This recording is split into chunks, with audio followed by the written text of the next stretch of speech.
Okay.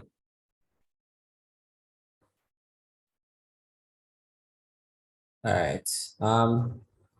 Where were we?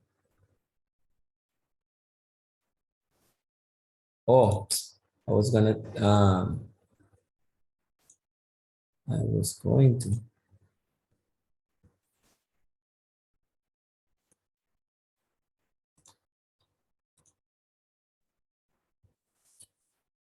All right, so scale conversion, because I think somebody was asking that in the chat, right? I believe I had sent the topics.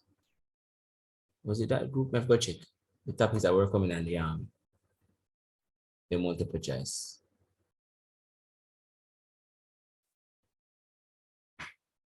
1 second, let me just check it. I think I had sent it.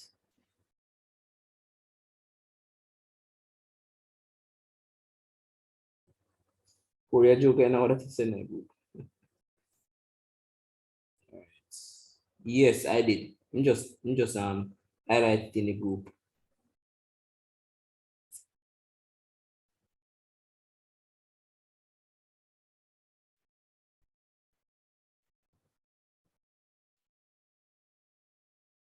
Right?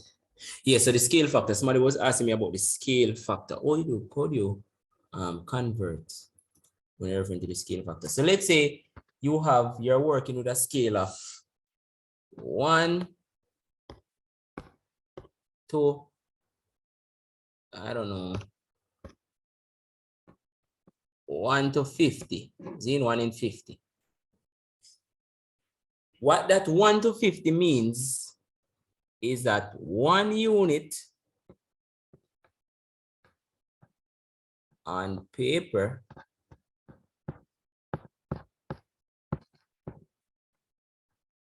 is equal to 50 units in real, oops.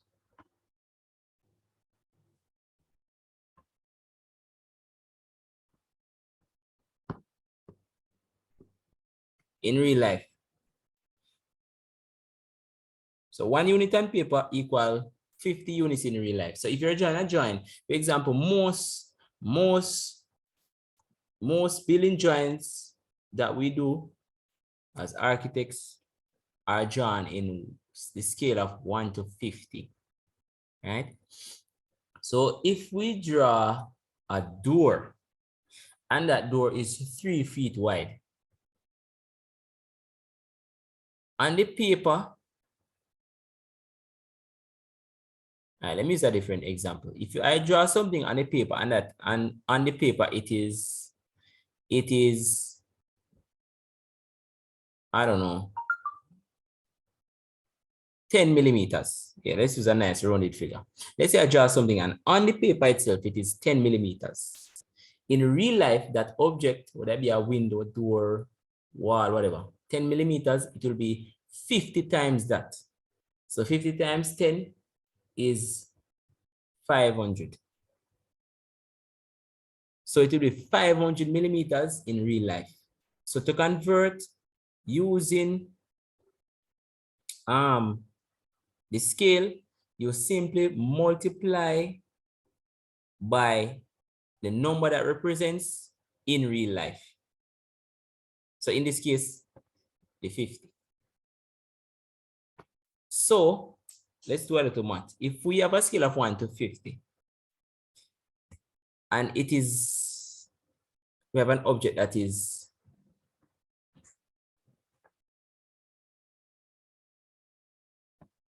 60 millimeters.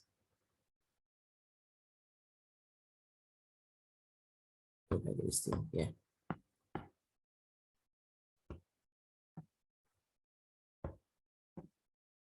How much is it going to be in real life? Using a scale of 1 in 50, you draw something on a large piece of giant paper that is 60 millimeters or 6 centimeters, same thing. See, how large will it be in real life? Can somebody calculate that and tell me?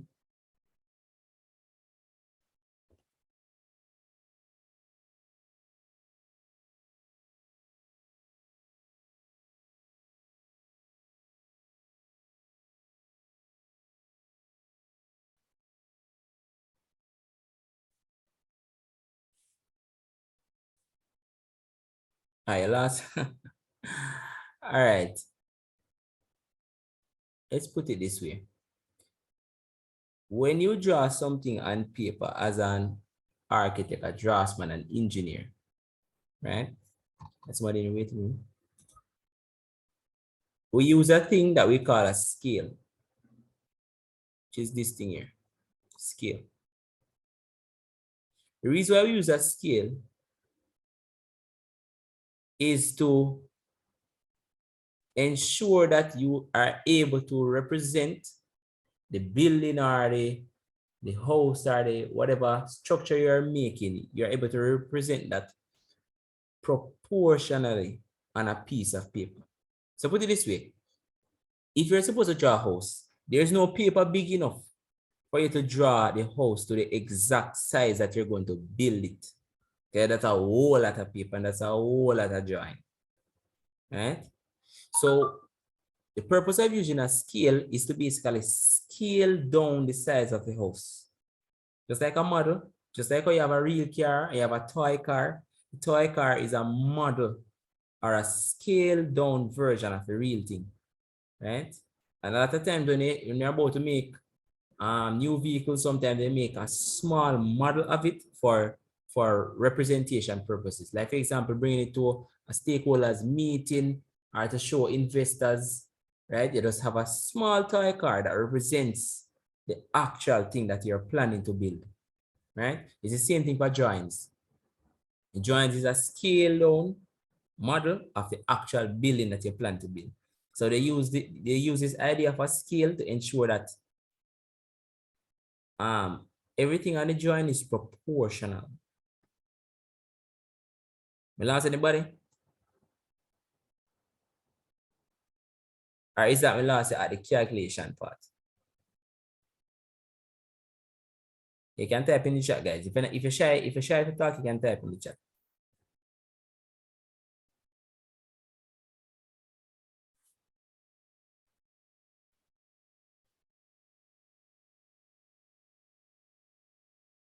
Okay, okay, me the calculation part. All right. So basically, what we're saying is that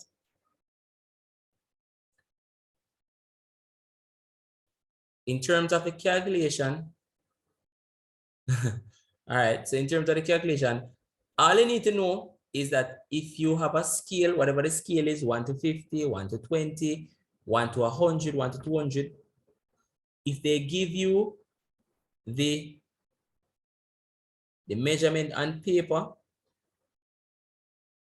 which in this case is 60, and I ask you, based on the scale of 1 to 50,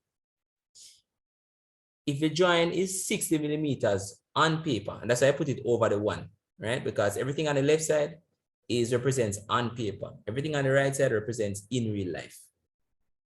So if you draw an object on a piece of paper that is 60 millimeters long, right? How large will that object be in real life? All we have to do is to multiply the 60, which is the amount on paper, by the 50, which is the amount in real life. That's all I have to do. Simple as that. So 60 times 50. Could somebody give me the answer for that quickly? 60 times 50. 3,000. Wonderful. 3,000. Now watch it in manship. 3,000. So if I should quickly give you a scale of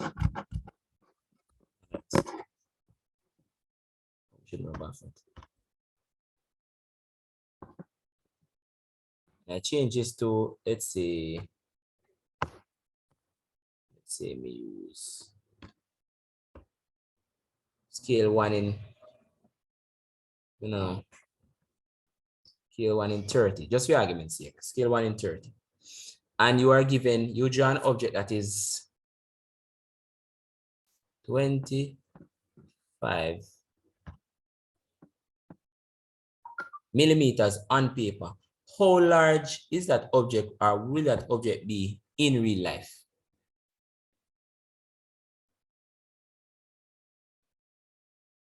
Can somebody calculate it quickly and tell me? Admit those folks. 750, all right? So 25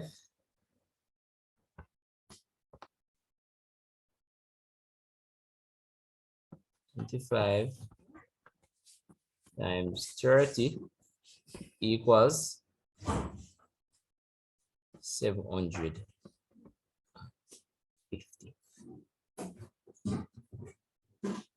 Right? So that's all you have to do, guys. It's pretty easy. As long as you understand the question, you just multiply, and whatever you get, that is the answer. Right? All right, so moving on. Next topic.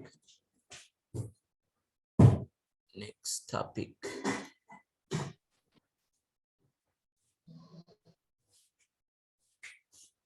All right, so question. Join is a form of language, Zin. So in terms of the things that we use in AutoCAD, for example, line type, line weight, for example, you have things like hidden line to show hidden detail. You have thicker lines to show outline, the fainter lines to show, rough work or construction work. All of these things that we use in AutoCAD, are they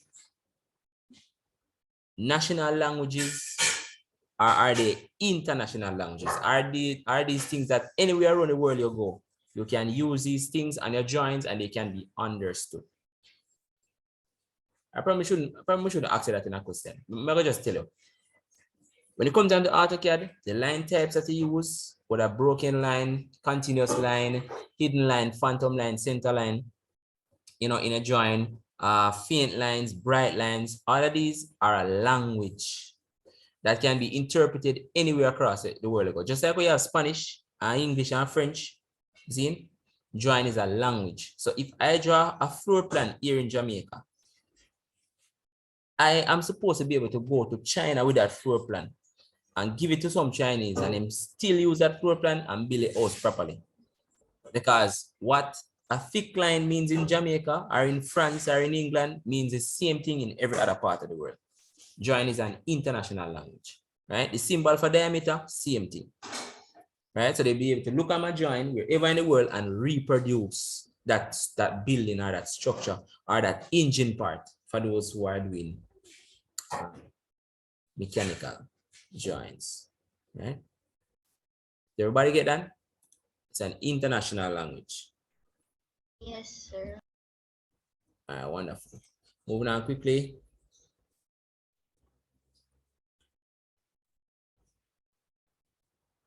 All right, and we all know about equilateral triangle.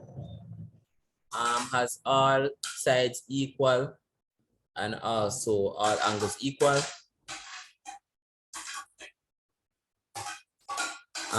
If you have a triangle, rectangle rather, and they give you the length and they give you the width, what is the formula for calculating the diagonal or the hypotenuse? Anybody remember that from trigonometry?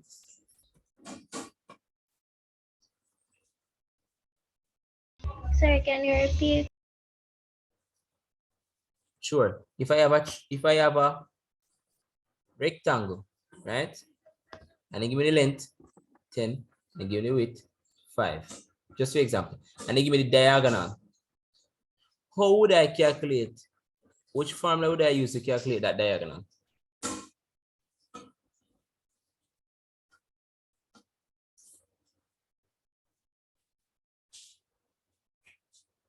Actually you wouldn't use any of the sine, cosine, or tan. You would simply say that missing diagonal is length squared plus the width squared. I don't know about some of this for the some little space.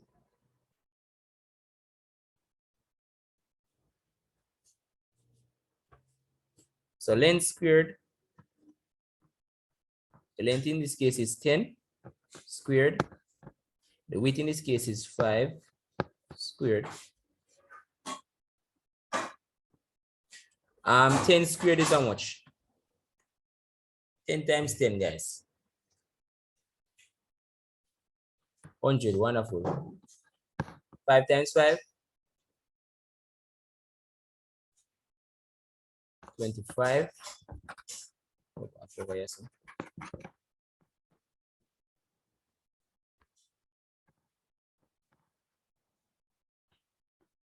let's continue it up here, so.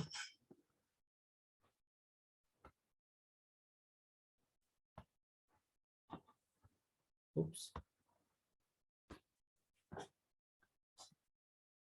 So 100 plus 25 is 125.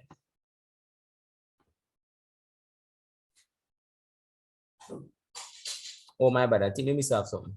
It is a square root.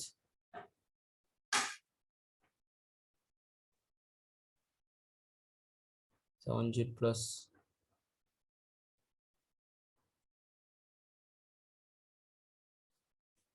Oh, yeah. My bad. It's a square root. Come on, like also. Square root. Oops, so the one that looks.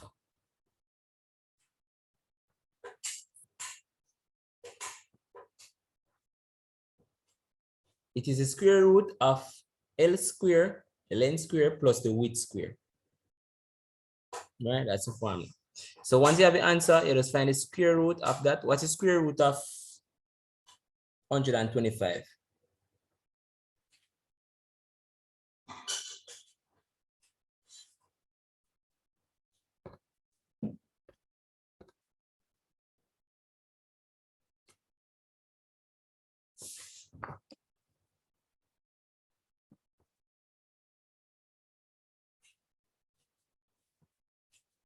All right, 11.2.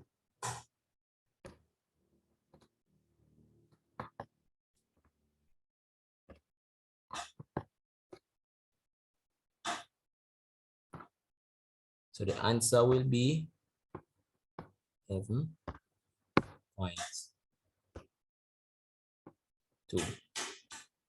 Right? So remember the formula, guys. Not just a TD formula. It's also in trigonometry in maths. You can just jot that down somewhere in a book. Jot it down somewhere. So the formula is the hypotenuse or the diagonal is the square root of the length squared plus the width squared. Right? So once you just square them, square one I get 100, square the other I get 25. Add them together. All right, no problem. So when you're asked to find the diagonal of a rectangle, or if you use it in math terms, if you're asked to find the hypotenuse of a right angle triangle, right? The formula is, let me just rub it out, rub out piece over here, so I write the formula. Formula is, there are different colors. It's gonna be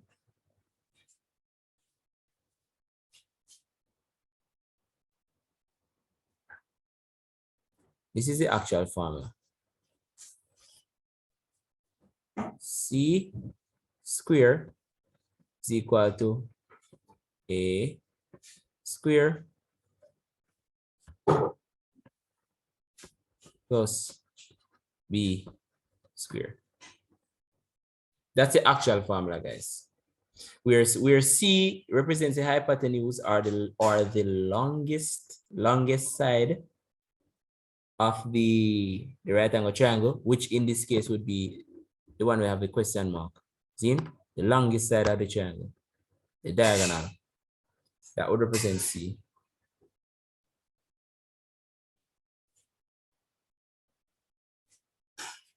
Yes, Pythagoras. See? So just revisit for those who obviously would have gone through this in maths already. Just revisit your maths notes because it's actually a maths concept. See? Or you can watch a YouTube video on it.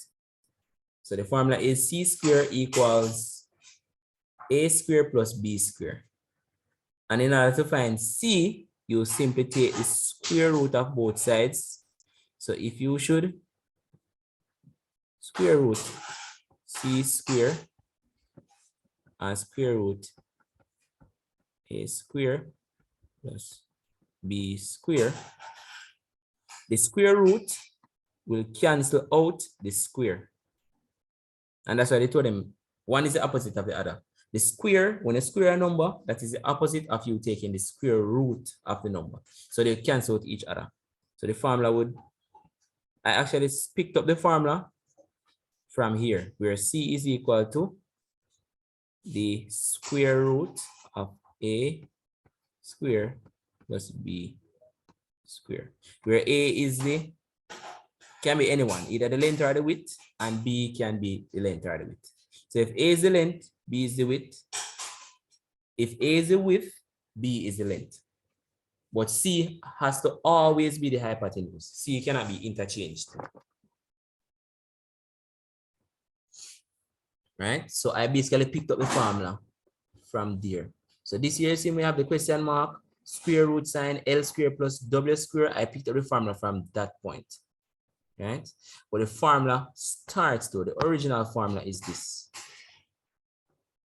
C square equal A square plus B square. Yeah. So you guys, if you're not so, if that concept is not so fresh in the mind, you might want to watch a YouTube video. Get caught up on that. All right. So moving along.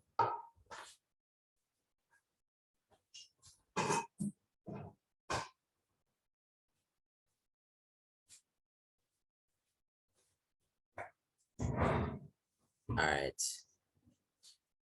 All right. Quickly. I don't want to spend too much time. Let's clear this off. All right. So basically,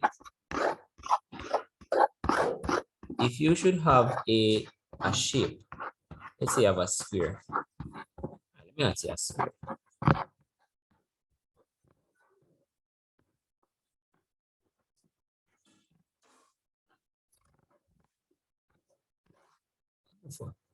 Oh, I'm just look back quick on the question quickly.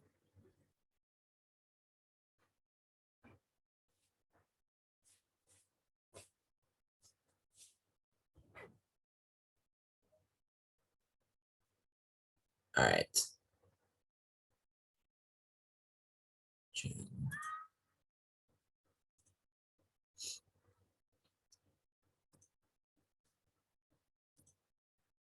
All right. So if I have a triangle, it really matter the triangle still, but let me just use a right angle triangle. And one side is A, one side is, let me just label C. Since we start off with that being C, this is B and this is A. See? And let's say the perimeter of a triangle. The perimeter of a triangle is 300. So perimeter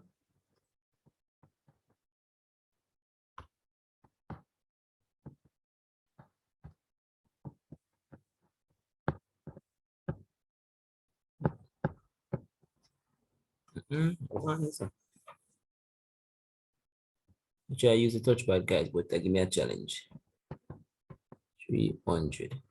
The perimeter is 300, Zine, meaning the length of C plus the length of B plus the length of A equals 300. If they say that the sides of a triangle are in the ratio, 2 to 3 to 4. Let's see if the argument says 2 to 3 to 4, 2 to 3 to 4. And they say if the ratio of the sides is 2 to 3 to 4, then what is the length of the shortest side? Obviously, if the ratio is 2 to 3 to 4, the shortest side must correspond with whatever 2 is. 2 is the smallest number. Not so. So with that 2, 3, and 4, 2 is the smallest number. So that 2 represents the smallest side or the smallest length. So you want to find what those 2 represent. In order to find that, what we do is to add up all the numbers in the ratio. So that's step 1. Can you write that down somewhere or register it in the brain? The first step is to write down all of the numbers add together all the numbers of the ratio. So 2 plus 3 plus 4 equals 9. Oh my word. 9 like me an accident. Come again. 9. I'm correct with that. All right. Yeah, 2 plus 3 plus 4 is 9. So that's step 1. Step 2. That one line.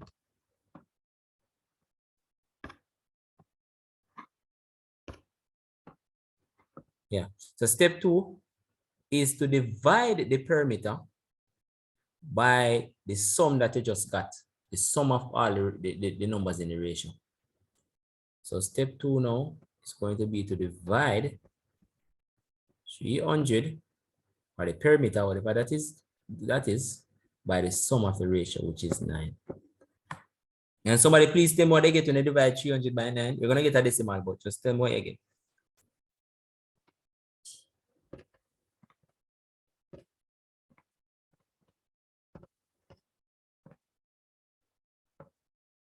$33.3. Wonderful. 30. No, sir.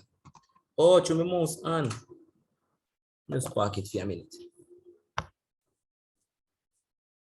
See, let me get a little better results. 33.3. Zin? 33.3. Now, this 33.3 represents 1 unit of your ratio. Zin? So once you add up all the numbers in the ratio and you divide the perimeter by 9 or divided by the total, which in this case is 9, the number that you get, the answer that you get this here represents 1 unit of your ratio. I'm actually have 10 minutes, some say we can wrap this up. 1 minute of your ratio. Sorry, more 1 minute. 1 unit of a ratio. So in order to find how long the shortest side is, which is represented by 2, the third step now is that you simply multiply that 1 unit of a ratio, which is 3.3, 3.3 by 2. And you get 66.6.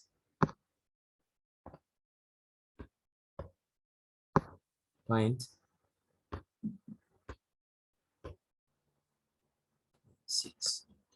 So step 1, add up all the numbers in a ratio. Step 2, divide the perimeter by the sum that you got. And then step 3, multiply the answer, which in this case is 33.3, which represents 1 unit of your ratio. You're going to multiply the answer in step 3 by whichever number they ask you for in the ratio. So if they ask you for the smallest side, you multiply by the smallest number in the ratio, which in this case is 2. If they ask you for the longest side, you're going to multiply the 33 by 4, because 4 is the largest number in the ratio, which represents your largest side. If they ask you for the side that is neither the largest or the smallest side, you'd multiply the 33.3 by 3. Right? So one more time. Step 1, Add up all the numbers in a ratio. 2 plus 3 plus 4 equal 9. Step 2, divide the perimeter by the total that you got in step 1. Step 3, you multiply the answer that you got in step 2 by whichever number they ask you to identify in the ratio. Whether it be the shortest side, which is 2, longest side, which is 4, or the side in the middle, which is 3. And that is your answer. All right.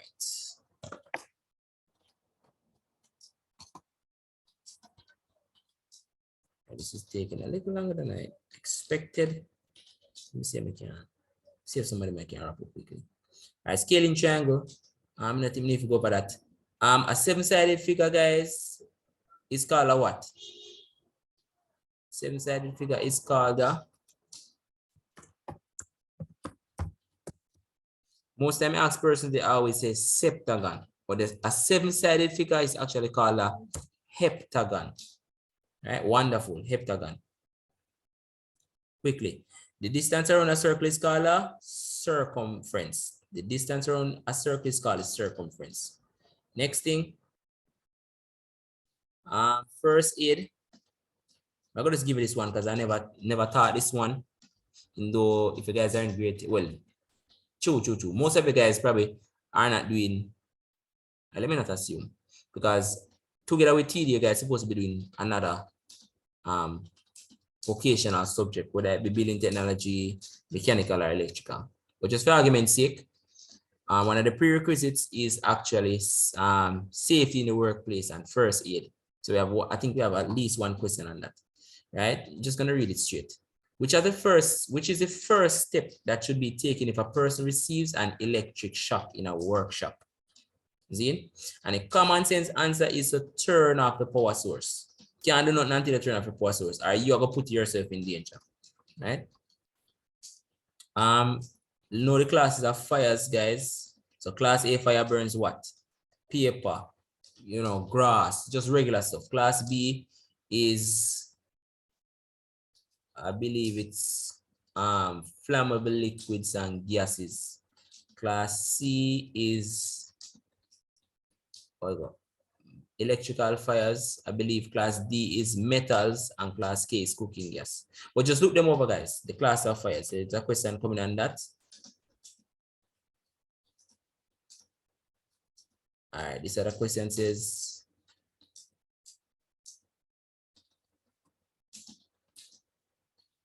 all right, can't skip that. Oh, in the paper. Equilateral triangle. You guys know that.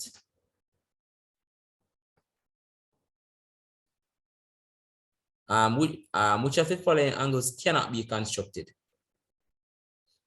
All right.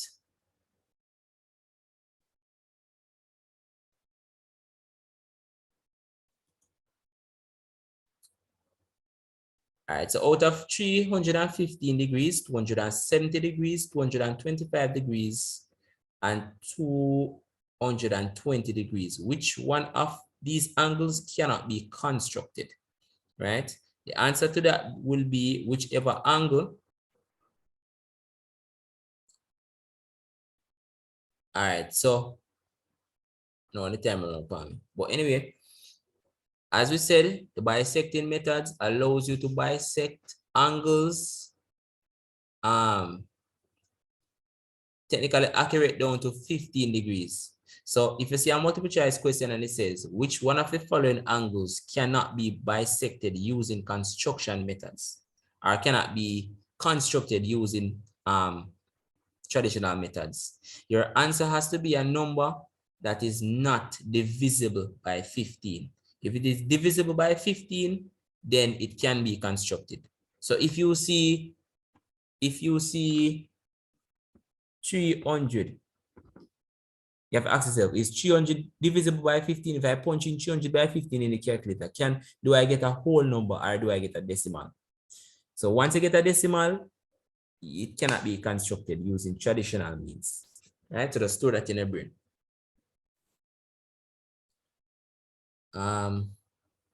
Five-sided figure, it's called a pentagon. I said this triangle, went over that already. Safety symbol. I think they are common sense.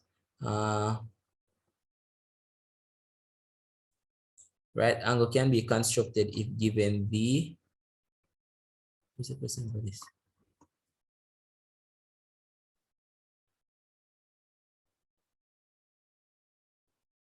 Yeah, right angle can be constructed using given the axis and the ordinate, hypotenuse on one other side, length of the chord per meter only, right?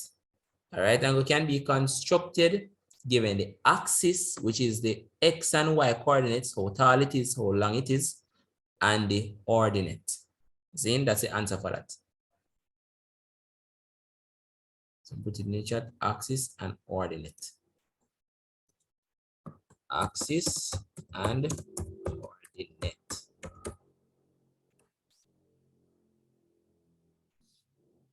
And that's pretty much it. All right. As I say, it's 25 questions. Anything else that I haven't covered here? They're in the topics that I sent in the group, and most of them are a large amount of them, I should say, are common sense questions that even outside of you doing TD, that probably know the answer to, right? But those that I just went through the calculations and everything, ensure that you, when I post the videos, you watch them back over if you don't understand anything, and you should be fine for your test, right? So that's it, folks. Do have a wonderful Sunday. And if anybody feel like they want to ship over some Sunday dinner, I'll be here ready and waiting. Big up, folks.